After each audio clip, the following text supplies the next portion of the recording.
On parle justement des développements au Liban et du dossier Georges Abdallah avec nos invités du 19h.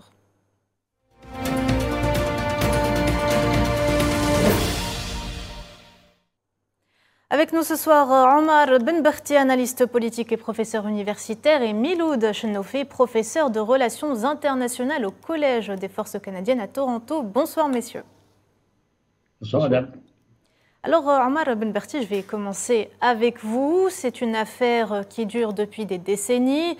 Le verdict est tombé ce matin. Le tribunal français d'application des peines a finalement accepté la 11e demande de libération conditionnelle du militant libanais Georges Brahim Abdallah, plus ancien prisonnier en France et en Europe, pour complicité de meurtre de 2 diplomates, on s'en souvient, au Liban. Quelle analyse faites-vous justement de cette décision ?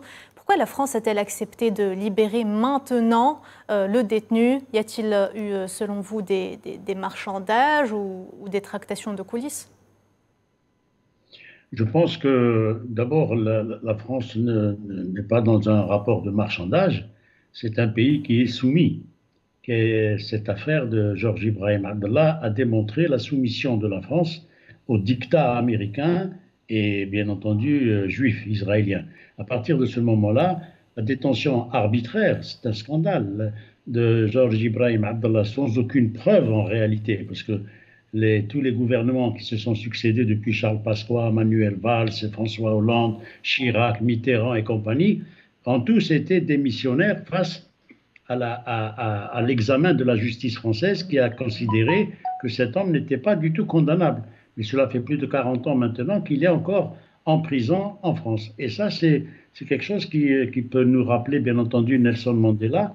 Mais Nelson Mandela est devenu président de la République sud-africaine et il a réussi à inverser la situation. Nous espérons, enfin j'espère personnellement, que Georges Ibrahim Abdallah puisse lui aussi bénéficier de la même chance chance entre guillemets, qu'a eu notre ami Nelson Mandela, et surtout que les Français, la France en particulier, la France officielle, les différents gouvernants avec Manuel Valls et compagnie, qui se sont tous salis dans cette affaire, puissent revenir un petit peu à de meilleurs sentiments et faire en sorte que le droit s'exprime.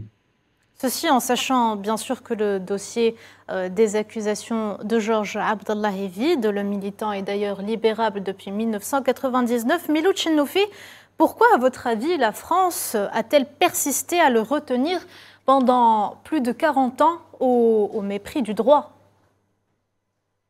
Eh bien, tout simplement parce que la France est engagée comme partie prenante dans le conflit israélo-palestinien.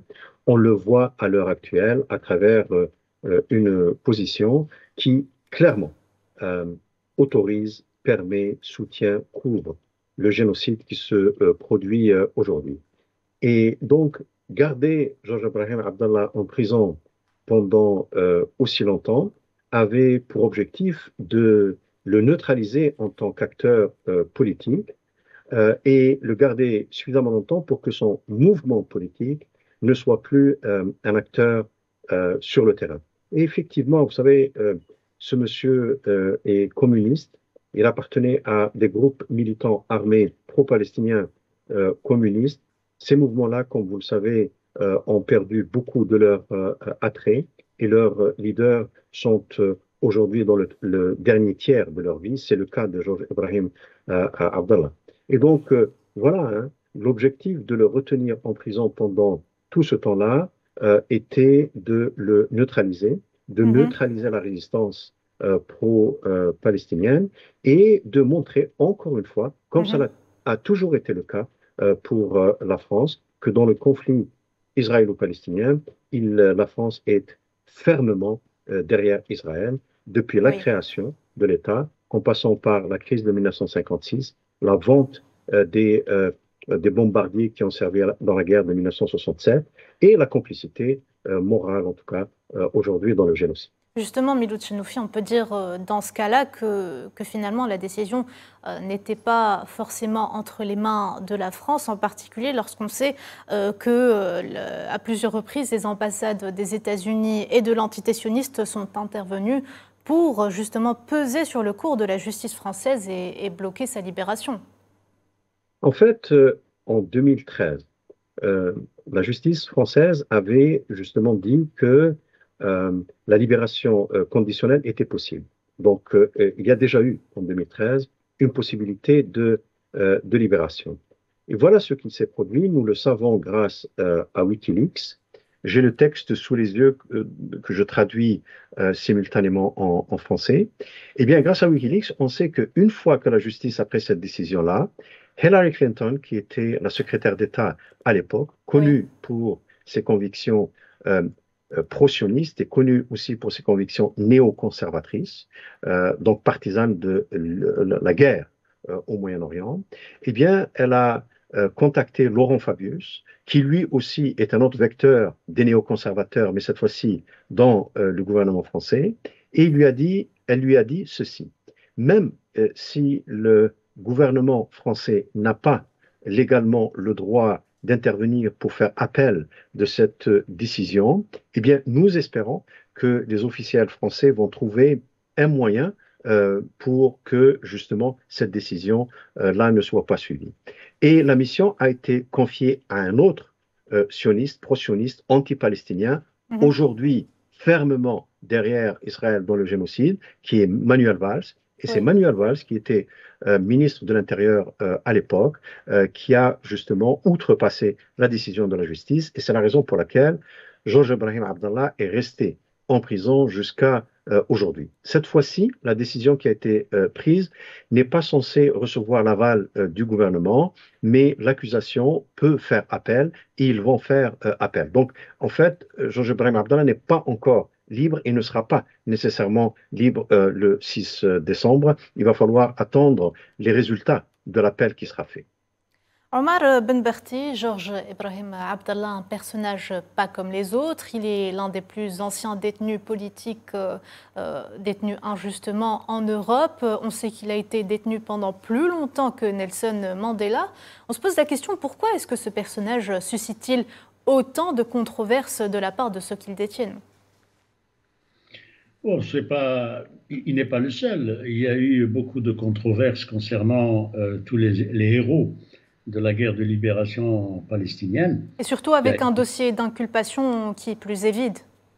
Absolument, ça vous avez parfaitement raison, le dossier d'inculpation est vide, mais je crois que le gouvernement français se fait piéger lui-même, parce que comme l'a dit votre interlocuteur de Montréal, la France est alignée depuis toujours sur les positions de l'État sioniste, et à partir de ce moment-là, elle ne fait qu'obéir aux injonctions d'Hillary Clinton ou de je ne sais qui, et donc elle ne fait qu'exécuter ce que ses commanditaires lui demandent de faire. Mais le cas de Ibrahim Abdallah nous interpelle parce que d'abord il a un certain âge, il a plus de 40 ans dans les geôles de la France.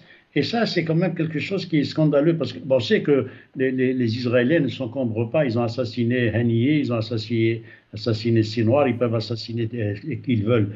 Mais ça, c'est pas propre à l'entité sioniste. La CIA a assassiné beaucoup de chefs d'État depuis Lumumba et en passant par d'autres. Et donc, il n'y a pas lieu Heureusement qu'il y a des gens qui se battent pour le symbole. Ce que représente Ibrahim Georges Abdallah, ce n'est pas parce qu'il est communiste, on s'en fout qu'il soit communiste.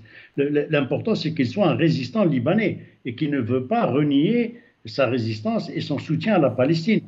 Et maintenant, qu'il soit druze ou communiste ou maronite ou je ne sais quoi, ce n'est pas important. Aujourd'hui, nous voyons ce qui se passe au Liban. On veut encore continuer de semer la discorde en parlant de chiites, de sunnites, de maronites et de druzes. Tout ça, c'est un baratin qui commence à être rejeté par les populations. Et vous faites bien de montrer les manifestations qui se déroulent un peu partout dans le monde pour la libération du plus ancien détenu politique dans le monde. Monsieur Benberti, le cas Georges Abdallah nous rappelle quand même en matière d'injustice et de détention arbitraire le cas de Marwan al-Barghouti qui est en détention administrative dans les geôles sionistes. Pourquoi tant d'acharnement sur des Palestiniens ou des Libanais résistants qui ont des dossiers, encore une fois, complètement vides, alors que des personnages comme Ariel Sharon ou comme Benjamin Netanyahou et compagnie continuent de bénéficier de leur liberté en dépit de leurs crimes avoués et avérés? en dépit de leurs crimes, en dépit des horreurs qu'ils commettent régulièrement. Ils assassinent des femmes, des enfants, des bébés, ils bombardent des écoles. Et Ariel Sharon ou les massacres de Sabra et de Shatila, ou ce que fait Benjamin Netanyahou, tout ça, c'est dans la même lignée. Ça commence avec Maréchal Bugeaud pendant la guerre d'Algérie. Ils n'ont pas changé. Saint-Arnaud et ces gens-là, ce sont les mêmes. Et donc, ils continuent. Ils continuent, sauf qu'il y a des baroutis, comme celui que vous avez cité, qui sévit, qui est en train de mourir à petit feu dans les geôles sionistes. Il y a Georges Ibrahim Abdallah qui, lui, se bat aussi, mais qui ne renie pas. C'est-à-dire, c'est en cela qu'ils sont des symboles. C'est un peu, j'avais cité le cas de Nelson Mandela, ils ne renient pas ce pourquoi ils considèrent qu'ils ont été mis en prison. Ils sont toujours aux côtés du droit, de la justice et du droit des peuples libres, que ce soit le peuple palestinien ou le peuple sahraoui ou demain je ne sais quel autre peuple, qui veulent absolument recouvrer leur dignité, leur liberté et la possession de leurs terres. C'est ça le plus important. C'est ça qu'il faut retenir. Miloud Chenoufi, est-ce que vous rejoignez les propos de Omar Ben Berti lorsqu'il s'agit d'impunité et d'injustice? En fait, la question de l'impunité n'est rien d'autre que l'autre revers d'une réalité. Et la réalité est que ces États qui, d'un côté, essaient de se présenter au monde comme étant les garants de la liberté d'expression et des droits humains, eh bien, ces mêmes États sont fermement positionnés derrière un État qui est l'incarnation même de la violation de la liberté d'expression, la violation des droits fondamentaux des Palestiniens, des droits humains fondamentaux. Et le fait que des leaders politiques soient assassinés ou soient emprisonnés à perpétuité jusqu'à ce qu'ils perdent la vie en prison, a tout simplement pour objectif d'empêcher toute forme de solution politique au conflit israélo-palestinien. Et la raison tient au fait que Netanyahou lui-même incarne un projet politique, c'est le projet politique de l'annexion totale de tous les territoires palestiniens à Israël, et cela doit passer par l'établissement d'un système d'apartheid, mais pour que le système d'apartheid fonctionne, il faut que les Palestiniens soient démographiquement une minorité. Pour en faire une minorité, eh bien, vous avez deux solutions, le nettoyage ethnique en les poussant à l'extérieur ou en les tuant à travers un génocide. Donc, si vous voulez, il existe une matrice unique qui génère l'ensemble de ces pratiques-là et qui nous permet de situer dans leur contexte ces emprisonnements. Mais si vous me permettez, j'aimerais bien revenir sur un élément du procès de Georges Ibrahim Abdallah. Vous savez que, bien sûr, il était vide, l'accusation était vide. Même le procureur lui-même avait demandé 10 ans d'emprisonnement. Donc, quand il a été jugé coupable et donc condamné à la prison à perpétuité, c'était nettement beaucoup plus important que ce que le procureur demandait. Et généralement, dans les procès, les juges, eh bien, lorsqu'ils condamnent, eh bien, ils donnent une peine un peu inférieure à ce que l'accusation demandait. Ici, vous voyez que la logique est totalement inversée. Un autre élément, pendant ce procès-là, l'avocat lui-même, qui s'appelait Jean-Paul Mazurier, l'avocat de Georges Ibrahim Abdallah, on le sait aujourd'hui, était un agent des services secrets français et il les informait pendant le procès, un vice de forme qui, normalement, aurait dû soit ajourner le procès, soit le refaire. Mais ça ne s'est pas produit, encore une fois, parce que ce n'était pas de la justice qui était dite, mais un procès politique qui avait des objectifs strictement politiques. Et c'est la raison pour laquelle plein de personnalités, et notamment la prix Nobel de littérature 2022, Annie Ernaux, qui a dit que ce n'est pas de justice qu'il s'agit, c'est une justice d'État qui déshonore la France. Mais sur ce dossier, le déshonneur de la France, mais aussi de plein d'autres pays occidentaux, ne rentre pas en ligne de compte, et c'est la raison pour laquelle le génocide actuel est admis accepté et couvert. Miloud Chenoufi, Georges Abdallah, on l'a appris ce matin, jouira donc d'une liberté conditionnelle par le parquet national antiterroriste qui consistera pour lui donc logiquement à quitter le pays. Quelle sera selon vous la destination de Georges Ibrahim Abdallah? Quel pays pourrait-il selon vous l'accueillir? Très bien. Vous savez, à condition qu'on rappelle encore une fois que l'accusation va faire appel. Malheureusement, Georges Ibrahim Abdallah ne sera pas libéré le 6. Il faut attendre de voir ce qui va advenir après l'appel. Je ne peux que spéculer à cet égard-là et dire que quelqu'un qui a été privé des siens, qui a été privé de la terre sur laquelle il est né et a grandi, a milité, a combattu, son premier souhait serait de retourner à sa terre natale. Donc j'imagine que le premier réflexe de ce monsieur serait de vouloir rentrer au Liban. Comme le gouvernement libanais a exprimé son vœu qu'il soit libéré, je crois qu'il sera accueilli au Liban.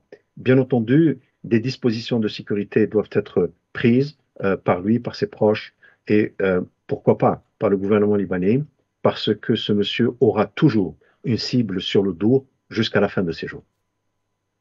Très bien. Dernière question pour vous, Omar Benberti. Doit-on se réjouir aujourd'hui finalement de cette libération de Georges Abdallah? À quoi devons-nous nous attendre? Surtout que cette libération coïncide avec la commémoration du 36e anniversaire de la proclamation de l'État de Palestine. J'espère qu'on aura le plaisir de se réjouir, comme vous dites si bien. Mais toujours est-il que ce n'est pas encore joué, comme l'a si bien dit votre interlocuteur.